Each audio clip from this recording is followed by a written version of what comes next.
আসসালামু আলাইকুম, সবাই কেমন আছেন? আমি তো ভালো আছি আলহামদুলিল্লাহ। তো আজকে আরেকটা নতুন ব্লগ ভিডিও নিয়ে আসলাম আপনাদের মাঝে। তো আমি আলিয়া বলতেছি আবুধাবি থেকে। তো সবাই কেমন আছেন জানাবেন কমেন্ট করে। আর সবাইকে অনেক অনেক ধন্যবাদ আমার মনের থেকে যারা আমাকে সাপোর্ট করছেন, আমার পাশে আছেন আর আমাকে ভালোবাসেন। সবাইকে অনেক অনেক ধন্যবাদ। তো আশা করি সবাই আমার সাথে থাকবেন, আমাকে সাপোর্ট করবেন। আর আমি জাস্ট একটা নর্মাল মেয়ে, নর্মালভাবে চলাফেরাই করি, ঠিক আছে? তো আমি যতটুকু সময় পাই এতটুকুর ভিতরেই ভিডিও বানাই। তা সবাই আমার ভিডিওতে লাইক কমেন্ট করবেন, সাবস্ক্রাইব করবেন চ্যানেলটা, আর আমার পাশে থাকবেন আর আমাকে সাপোর্ট করবেন প্লিজ। আমার ভিডিওগুলি শেয়ার করবেন যেন আরও মানুষের কাছে যায়। তো এই তো এখন এসে যে রাত্রে 10:30 বাজে। এখন আমি মানে আসছি কাজ শেষ করে। তো তাই আপনাদের সাথে কথা বলতে আসলাম। তো এখন দেশের কি অবস্থা ভালো করে জানি না, এখন কি আন্দোলন বন্ধ হয়েছে, দেশের সমস্যা সমাধান হয়েছে কিনা ভালো করে জানি না, কেন বাড়িতে যোগাযোগ করতে পারতেছি না এত বেশি। আমাদের বাসায় তো ওয়াইফাই নাই, ডাটা দিয়েই চালাইতে হয়, তার জন্য ভালো করে নেট পাওয়া যায় না।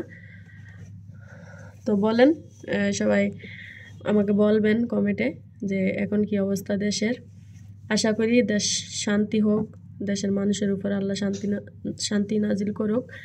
আর এখন যে সরকার আছে এই সরকারকে বোঝার তৌফিক দোক আল্লাহ।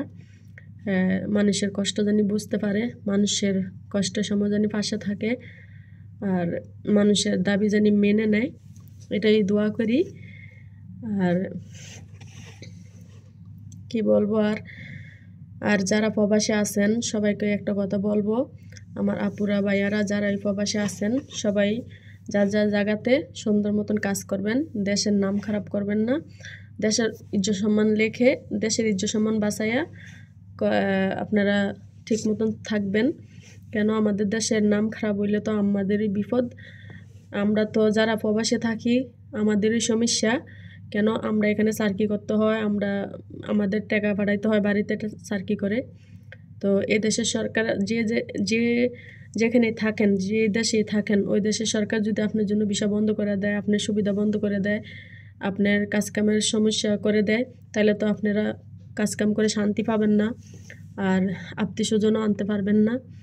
তাই বলছি যে যেখানে থাকেন সুন্দর করে আইন কানুন মেনে থাকবেন, আর নিজের হাতে নিজে বিপদ টেনে আনবেন না, ঠিক আছে? দেশে যা হয় হোক, ওখানের মানুষের জন্য আমরা সাপোর্ট করব, দোয়া করব। বাস আমাদের দেশের নাম খারাপ আমরা কখনো হইতে দেব না কোনো জায়গায়। তো সবাই ভালো থাকবেন। আর দেখেন আপনি কাজ করেন, আপনার ইনকামের টাকা, এটা আপনার অধিকার, আপনি কিভাবে ফাটাবেন দেশে এটা আপনি বুঝে চিন্তা ভাবনা করে বুঝে শুনে ফাটাবেন, যেন আপনার টাকাটা মাইন না যায়, কেন আপনার অনেক কষ্টের টাকা। তো তাই আপনি যেভাবে ফাটাইলে আপনার জন্য ভালো হবে, আপনার জন্য সুবিধা হবে, আপনি লাভবান হবেন, এভাবে আপনি ফাটাবেন আপনার লিমিটেস আপনার টাকা। তো আর কি বলবো, সবার জন্য দোয়া রইল, সবাই আমাকে সাপোর্ট করবেন, আমার পাশে থাকবেন। তো আজকে এই পর্যন্তই ছোটো একটা ভিডিও নিয়ে আসলাম, সবাই আমাকে সাপোর্ট করবেন। আল্লাহ হাফেজ।